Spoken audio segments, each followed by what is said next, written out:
Welcome back, you fabulous moms and moms-to-be. You're listening to New Mommy at 40 podcast, and I'm your host, Victoria Latour Dunker. In today's episode, I'm going to be catching up with all of my loyal listeners after taking a much-deserved mommy break, talking about tantrums, fibroids, and sex. Oh my! It's going to be a roller coaster of emotions, laughs, and maybe even a little TMI. But mostly relatable. So stick around because you don't want to miss it. And before we dive into this today, let's do a couple of things, all right? Let's follow, subscribe wherever you're listening to this so you don't miss an episode, and leave a review. All right, let's hear that theme song. Hit it! It didn't happen in my 20s. Who cares? Now I've got all this fancy wisdom to share. Hey, I've got this, baby, you're getting the best of me, because I'm a new mommy at 40.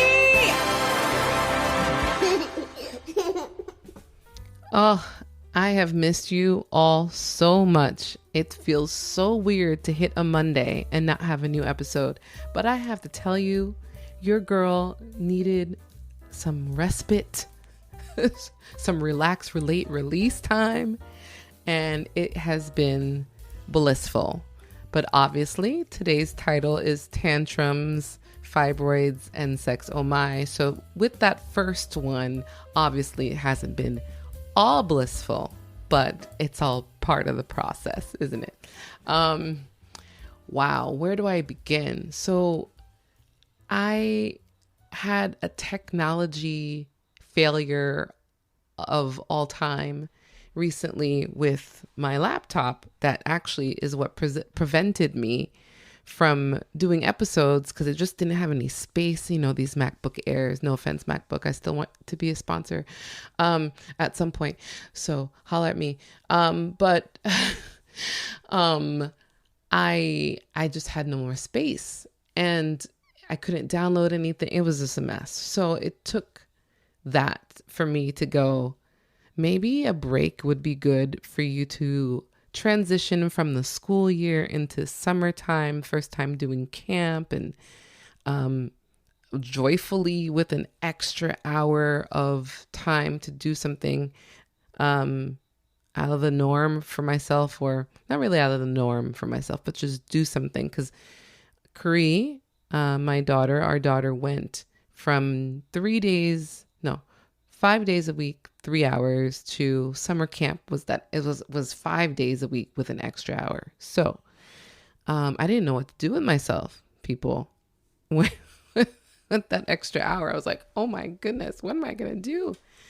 I found something. Don't worry. Of course. I've just been really working out. 45 now. And shout out to Tony Strong and Earl Strong from Strong Family Wellness. You know, they reminded me that you want to build muscle and tone when you hit 45 or in the 40s, because that's what is integral to having really good physical wellness.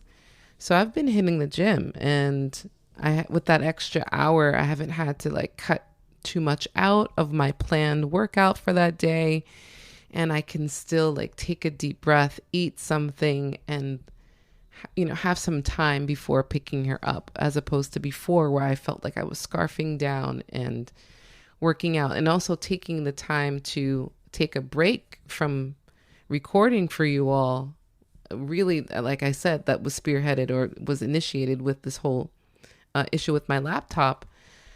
I really could just focus on mommy stuff and working out, and I didn't really have to split myself so much. So that's been great, and it's a good transition, because coming in September, excuse me, I have to cough.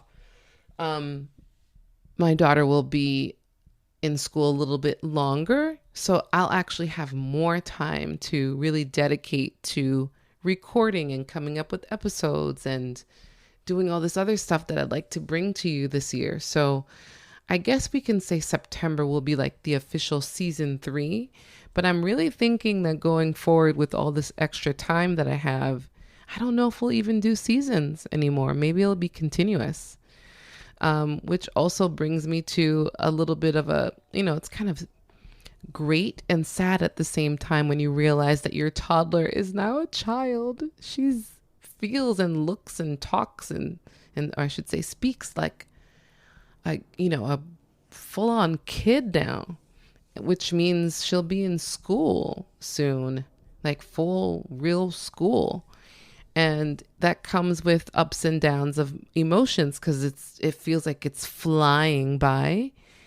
And at the same time, I feel so ambitious and inspired by my motherhood journey. It's making me want to do more things with this community that we've built.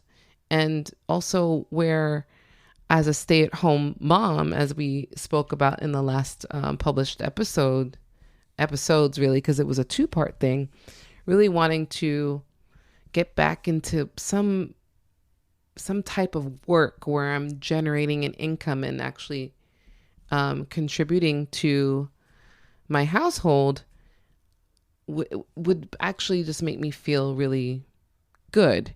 And it's not, no one's forcing me. My husband's not forcing me. And I definitely enjoy it. I think that's why I'm not sure if I really want to work for someone again. I just want to create and have an empire. I don't know. So all of that can become more possible with more time.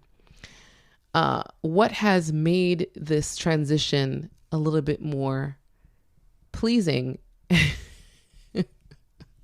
is that these tantrums have been so out of control that I've had moments where I'm like, oh, thank goodness for the extra hour that we are apart right now, girl, because that was such a thing to get her into the car, up the stairs, into the class. It's just, and then the pickup now because of that extra hour with her friends who, before the other friends stay longer. Now that extra hour makes her feel like she's staying for the whole day. So she wants to do, nap time with them and eat lunch with them. And it's really hard to get her away. And honestly, there's a part of me that wishes I can just say, yeah, go ahead, eat with your friends. But it's not really fair to the teachers who are thinking they have like one less kid and of all the like half timers to take care of. Like they want you to pick them up at said time. So, but it has in my head, there have been times where I'm like, I can't wait till September, bring on the full day, because it's a lot.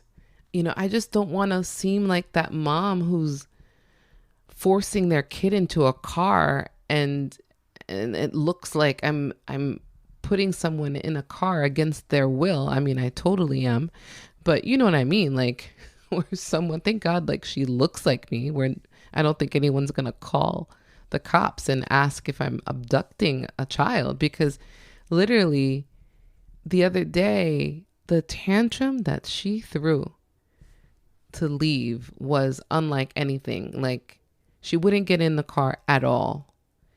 She wouldn't leave the school. Like she literally came out of the school and was so upset that I was picking her up early that she sat down in front of the school's like step, like with her back towards me, arms crossed, and was like, no. I was like, yes, Missy, it's time to go. In my head, because it was kind of cute. Like that's the thing, is like, I admire this confidence and this person that's developing their own thoughts and ideas and opinions. And she is much more together, I think, than I was at that age. I don't remember, obviously, being 3.5, but I just feel that with what I'm seeing in her, she just is, she's incredible. I wish I had an ounce of that confidence and defiance to know what I want and to, really stand on this mountain with my flag planted the way she did when I picked her up.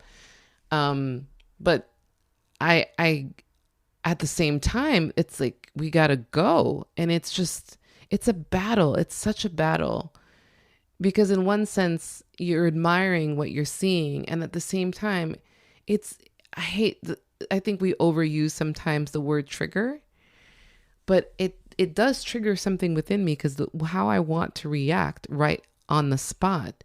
I feel it's because it goes right back to what I think my parents would have done to me if I had done that. Which isn't fair because I'm not them and she's not me and we're in a totally different time. But it does require some pause at that moment to say, how am I going to deal with this? Because fundamentally, I know she's not doing anything that she's not supposed to do, in a sense. You know what I mean? She's literally, I know all the reasons why. She wants to play with her friends. She's going to miss them. They were about to eat, their lunches. And I packed the lunch that I was told to pack because I thought they were going to be eating a little earlier, like a little, like a little nosh, a little snack early. And it turns out that it's not enough time earlier on in the day. So they're really looking forward to that lunchbox and eating together. And that's when I'm picking her up. So it's almost like a setup when she gets this lunchbox that she doesn't even get to open. As she's walking out, she's seeing the remaining kids opening up a lunchbox. So I get it, but it's just to the point I've started just picking her up just a little bit before lunch boxes are even cracked open because I just don't want to I don't want to do that to her and I don't want to do it to me because it makes it so much harder. Then when we get to the car, it's really like, wild, wild west standoff where I see the tumbleweed rolling and she's looking at me like, you better not put me in this seat. And I just want to be like, you don't have a choice. I'm putting you into this chair one way or the other. But I don't want to hurt. I don't want to hurt her. It's such a battle. The other day I put her, she did something like this. And I was like, okay, well, I'm just going to move the car and you better be in your seat so I can put you in your seatbelt. And she's like, no, I'm not getting in the seat. And for anybody, I was in the parking lot. I wasn't in a real street. There were no cars coming. But I got in the car and I just did a little bloop, little reverse, little just so she can just feel a little, what was that? And she looked at me and she's like, oh, okay. And she got in the seat and she put her, she put the straps around, which never happens. Like she prepped for me. And I said, now do you understand why I want you to be in the car? Because I want you to be safe. And she's like, yes, mommy, I get it. I understand. She didn't say it like that, but she understood. And since then, there's been no fear. She just understands. It's like there's this thing about really explaining, because this is the difference between my husband and I. I explain everything because it's not what I'm used to either. I wasn't raised that way. We just were told to, kids don't speak right now. But because it triggers me so much, I've had to do that just to like deal with me and my issues of how I want to respond, and really doing my best not to respond in the way that I feel like the older generation would have. So I tend to explain, and I say to myself, well, if I explain to her, she'll probably understand why. While my husband's like, there's just a point, which I get, where you're like, too much explaining. Just do it. Just get it done. But it's I'm sensitive to when she reacts to the latter way of getting things done, when it's just like shut the camp, shut it down. This is what's happening. I'm a little sensitive to her crying when she does that, but I've definitely done my version of it too. I think what happens is I put my foot down similarly to my husband, But I still, as we're driving away and after I've gotten what I wanted out of her, I explain, which sometimes he does, sometimes he doesn't. But I think we both make an effort to explain at some point when we can. But I tend to be an over explainer anyway. So, but, yeah. And then it's the public places. Like, I know you shouldn't care really about what people think, but it just feels, I'm sure if you have children and you're listening to this, you just feel like you look like you don't have it under control. Like, and what does that mean? Out of control. You don't have it under control. Because anyone who's walking by who's had a toddler or have a toddler currently, they know this, and they know the scenario. They've been there. So what are we really afraid of when we are annoyed that it's happening in a public place? It's embarrassment that no one is really assigning that to us. Like, it's us in our heads. So I really try now to, it's not always easy, but if it's happening in a public place, immediately, what I try to do is say, don't worry about anybody else. People have been here before. This is not something that, this is very relatable. So take that out already and just deal with her. So whether that's picking her up and giving her a hug, or explaining, like, I'm not going to let you do this right here. I'm not going to let you. This is not a good way to react. There are other ways that you can tell me that you're upset and that you don't want guacamole today, but this isn't one. So think of another way to tell me that you don't want this. And usually, I mean, when you break it down like that, they're so intelligent. She literally goes, okay, well, I don't want that right now, mommy. Okay, that's much easier. Do you see that you could have said that earlier instead of throwing the guacamole at me? And she's like, yes, mommy. And she always apologizes. And that overall, I know it's just so different than how I was raised. It's mind blowing that I'm even like explaining it this way, or that it works for me, but it really does. But it's not always easy. It's not always easy. And it's a daily struggle. And the more, as she develops and progresses developmentally, it's just happening much more frequently. But I would say great behavior and empathy and sweetness and all of that other stuff definitely outweigh and happen much more frequently than the tantrums. But when she has them, they are very, very, very big. And there's definitely that regulation of emotions, self-regulation of emotions is still a process. And this is what I say to myself when I'm about to lose it in a situation. I'm like, this girl just started to learn how to put a full sentence together. Like, she's been on this earth for a hot second. And so for you to expect for her emotions to be regulated right now, and for her to self-regulate her emotions right now, is so just unrealistic. So you're going to have to take the pause and breathe. And when I do breathe, I put my hands in like namaste hands, like, and or yoga hands, right? And she'll take the deep breath with me and she'll go, I mean, what can I ask for? What more can I ask for? That's brilliant. And I'm so glad that she's got a sense. The thing, I think what makes it hard is when you feel like they've shown you examples plenty of times where they fully understand the difference between what should happen and what shouldn't happen. And so when they do what shouldn't happen, or they react a certain way, you want to hold them accountable because they've shown you in the past or in another situation that they can handle it, that they've handled it better. But then that grace that we need to give them for just really getting to the place to figure that out, it's required. So that's where the tantrums have been.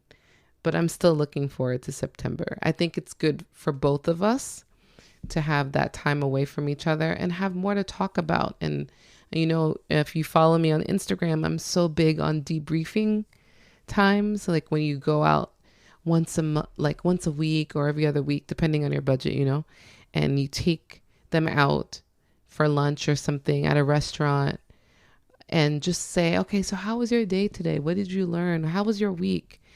And just watch them just interact and share. It has been such a fun activity to look forward to every week. I love doing it with her. And maybe September will be a time for, I know it will be a moment of growth for both of us. And yeah, I'm looking forward to it. I really am. And that brings me, before we forget, this is the last day of Fibroid Awareness Month. So July is Fibroid Awareness Month. And what I have always, I don't think I've forgotten. I think I've mentioned it in a couple of episodes, but I had fibroids and actually had a myomectomy back in 2014 or 2015. And before that, I've had issues where fibroids were detected, or I should say, masses were detected in my ovaries. I mean, in my fallopian tubes. So, and one of them, I literally went for a routine check because I was, these fibroids were there and they were getting just incrementally a little bit bigger. And my OB at the time really wanted to, or my GYN really wanted to monitor them because she was concerned with, it was like a increase in growth in the time that it was just happening a little too fast for her. And I went for a routine, like 6-month check at the for a scan of my abdomen, and they called me on my way home and said, you need to go to the emergency room right now. And we've called your doctor, your doctor is waiting for you there. And she's already advised them, this is the closest one. And I thought, whoa, what's going on? And it was because they thought I was having an ectopic pregnancy, but come to find out it was actually a fibroid. And upon further review, so imagine, right, my heart's racing. I'm running to the, my then boyfriend's taking me to the ER, and I'm letting my family know, like, I don't know what's going on. This is what they said. After further review, they found that it was actually degenerating. So if you don't know what that means, it was breaking up on its own. So rather than going in and damaging or causing scar tissue in my fallopian tube, because of what they saw, they were able to they felt comfortable in letting it degenerate on its own and then just monitoring it. And so I was very, very lucky that was how that situation resolved itself. But it was the first time that I really got scared and understood the severity of fibroids unchecked. And we kept up with my routine of checking them. And then that's what led us to down the road, seeing that these fibroids had increased. Now, I did everything from diet changes, acupuncture. And again, I'm not a doctor, so I'm just letting you know what I did. But acupuncture, I did really heavily, like a couple of times a week for months.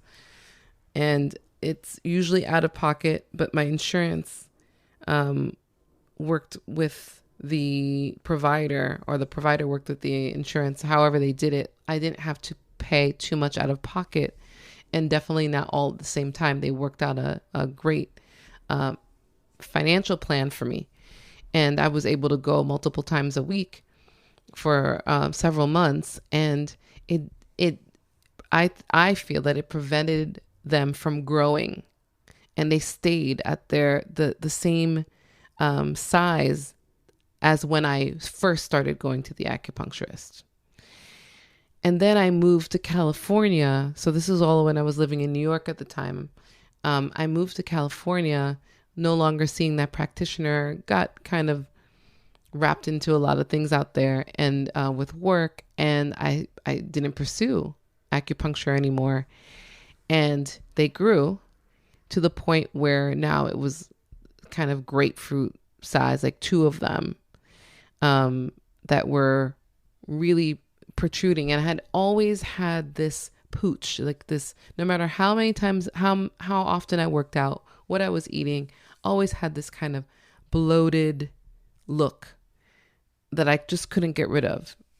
Sit-ups weren't doing it, nothing. And I couldn't put it together as to why this was always like, and it would be for like a 3-day period of just kind of bloating where I looked 2-3 months pregnant and so uncomfortable. And then it would just resolve itself a couple of days later. And then I would have shooting pain. That's another symptom for me anyway. Shooting pain. It would feel like someone stabbed me there. And I remember I was flying at the time as a flight attendant, and I was going through security at an airport. This is after a breakup. So I see this TSA guy, and he was really attractive, right? So I'm making eyes with him. I'm in my heels. I'm in my uniform. Just picture it, people. So I'm in my uniform. I'm walking through, and I'm like giving him the eye, and he's giving it to me. And then all of a sudden, this sharp ass pain,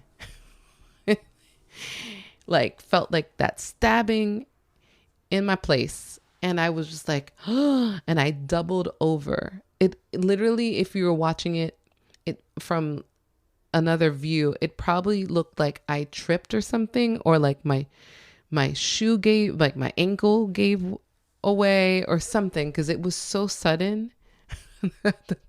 The guy like went from, hey, what's up, to, oh shoot, like came over to me like, you okay? And I couldn't even tell him what had occurred. I mean, because I felt it, right? But I just felt like this pain in my vagina. I'm like, it's not sexy. It's done at that point, right? But it was so painful.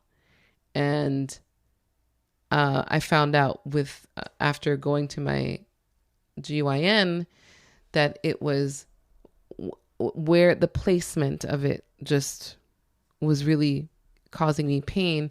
And there was another smaller one, a couple of centimeters.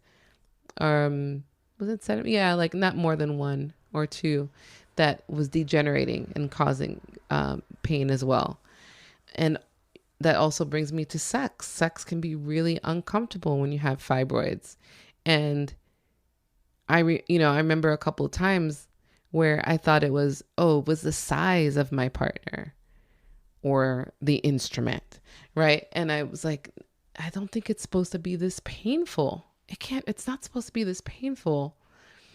And I didn't really put it together that it was the fibroids, but around that time when they were really growing, it made sense. It was like, oh, okay, so these gotta go. Because it's one thing to have random, pain from time to time, but now I can't even enjoy this. This is not good. So I started looking into what could be done. They weren't like a dangerous size yet, but diet wise, and I was talking to some holistic friends that were offering different roots and teas and just things to do. And finally, when I found a new GYN out in LA, they told me that there was no other choice but they highly recommended that I had a myomectomy, and I did. And that changed my life. It was very scary. Scar tissue, not knowing when I was going to have a child, wondering, this is good to remove them because now this space, is free. Sorry, I hit my mic now. And maybe this will help to have them, obviously it will help to have them, removed, but there was no one really in sight in terms of having a baby with at the time. And I wondered what will happen if these grow back and I'm not ready. Still, what are my options? And I really feel like that would have been a great time to go to the fertility clinic and get some eggs frozen, but I didn't. And it was a scary time. I also remember when it came to the fibroids, the ones in the fallopian tube, my GYN saying, this might grow back. And so when you are ready, you need to let me know so that we can go in and check. And if you're ready to go, we may have to go in there and shave that down to give you, the optimal possibility of having a child so that, this can travel through. So an egg can travel through. And just the thought of having to do that, it just felt, ironically back then, it felt so scientific and technical that I would have to like, oh, hey, we're ready to go and check this out. Little did I know, years later, I would have done IVF. So, but when it comes to fibroids, it's really important, I think, to share our stories, because even though I didn't really have fibroids at the time that I conceived Kari, they were pretty small at that point. I do feel that had I not acted, it would have really affected my ability to get pregnant with her when I was ready and there was someone to start that parenthood journey with. I had an amazing doctor out of NYU. I can give you all that information privately, because when I do this here, sometimes I feel like people, if something should happen and it's not the right doctor for you, I don't want to be responsible. But I do, if someone wants to know who I saw, please reach out to me. Feel free to DM me or email me at info@newmommy@40.com, and I'll give you the information. But I remember going to her and saying, okay, if we're going to do this, please do the best you can to allow for the possibility of me having a child in the future. And she's like, absolutely, you're in great hands. And she did a really, really amazing job. And I'm really, really thankful. And then, when it comes to my favorite topic, sex, again, if you're having pain, please go check that out, because it should be enjoyable, right? It should be enjoyable. And if it's not, it's not about him being too big. You don't need to stroke someone's ego. That's not the case. We can birth a 9-pound baby through that thing. It's not the size. It's something else. So go check it out. But speaking of that topic, which is our third topic for our talk today, the other thing about when we're getting older, I don't know if this is true, but I keep hearing that our libido is supposed to be down at this age, in like the mid 40s, but I feel it's the opposite. I don't know if it's the working out. It could probably be, and being healthy, but I feel like it's increased. And the issue with having an increased libido and having a toddler is like your bed's not always yours to just have that time together with your spouse or your partner. And, increasingly she is sleeping much longer in her bed. It's just the timing of these little creatures, right? Like, you're going to come now, like right now, I was just starting to feel a little frisky, and you're going to come in here right now though. And then it's just the breaking up of the rhythm of getting to that place of like, yeah, we've got time, to like getting them back to bed and doing the cuddling, which we love. And I'm like, oh, I'm so glad actually that she came in for a hug. And then, get all cozy. And then you're like, okay, I got to stay up to like bring her back to bed so that maybe something can happen here. But then I'm tired because it's not always where she goes right back to sleep after that. So now I'm awake. So I'm looking at my husband and he's like, I'm done. Like that it could have been a moment, but now I'm tired and I'm going to wake up early, and doesn't even hear half the stuff that I just went through to get her back to bed. And now I'm up. Now I'm looking at the four walls going like, okay, I didn't get any. And now I'm tired, but I can't sleep.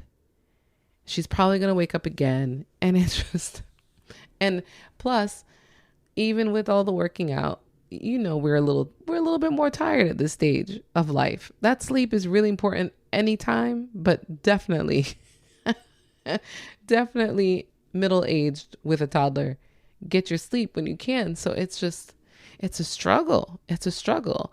And I don't know, I think this is a lie. How are you guys doing when it comes, if you're in the 40s and up? Do you feel like your libido is down? I tried to do a little research before we got onto this topic today to see what quote unquote supposed to happen, which, I hate, but just for, kicks and giggles.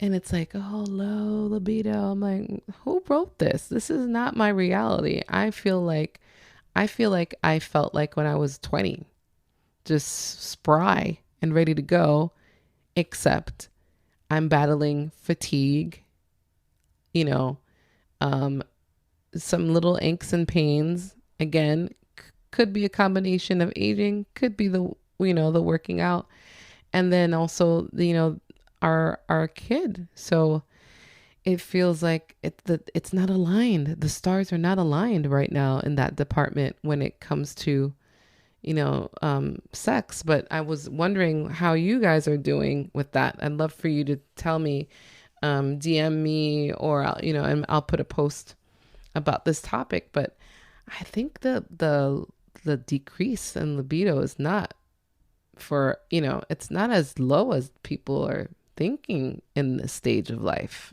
I don't know. What do you think? But in general, I feel this is a really cool age. I just turned 45 recently, and I'm not gonna, beat you over the head with all these like epiphanies and things about being middle-aged, because I think that's too much. But what I will say, what I do feel is very acutely aware that this is a chance for me to get a lot of things right and done. Like, no more excuses for myself. It's time to hit the pavement running. And everything I'm doing is to make sure that I have longevity with my family and my kid especially. So I'm not concerned about that. I'm really taking care of myself, and that's my goal, and I know what I'm doing it for. But in general, when it comes to me, and just, it's not really, maybe it's part of that reinventing, and why people say, oh, that midlife crisis. I don't think it's crisis. I think it just feels like I got some stuff I want to get done, and I want to enjoy the fruits of my labor. And so while I'm taking care of my body and my mind and all that stuff to be around to do that, let's be specific about what we want to get done, Vic. And so I'm, journaling and taking time to just figure out what these next chapters are going to look like. And I have to say, I'm pretty excited. And it doesn't feel like morbid or like, oh, what if I don't? I got to do this all now. No, it's like excitement. Like I feel like this rush of energy.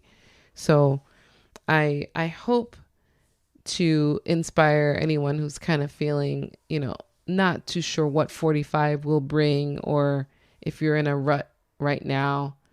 I'm not saying I feel like this every day, but most days I feel pretty darn good, pretty damn good about 45. And I feel like I am the most clear-minded and all around well than I've been in my entire life. And I'll leave you with this. I think one of the key things in getting to this space is acceptance of the things that, the things that have happened, like forgiveness,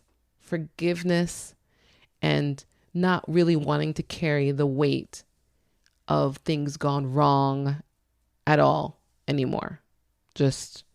Or things didn't happen. Okay, it didn't happen. But you know what can happen? That weight has been totally lifted off my shoulders, and I'm ready to fly. So I hope you're ready to fly with me. September will be a new season. And maybe from that point, we'll just do it every week. And I'll let you know. We'll see what happens. But I just want to say thank you. Thank you for being so loyal and supportive and funny, and the emails and the Instagram interactions. I'm so thankful for each and every one of you. Have a great summer. Take some time, like I did, for yourself and figure out what makes you feel like the best possible version of yourself. And if you haven't followed us on Instagram and Facebook, the handle is @newmommyat40, and you can visit us at the website www.newmommyat40.com. Take care of yourselves and each other.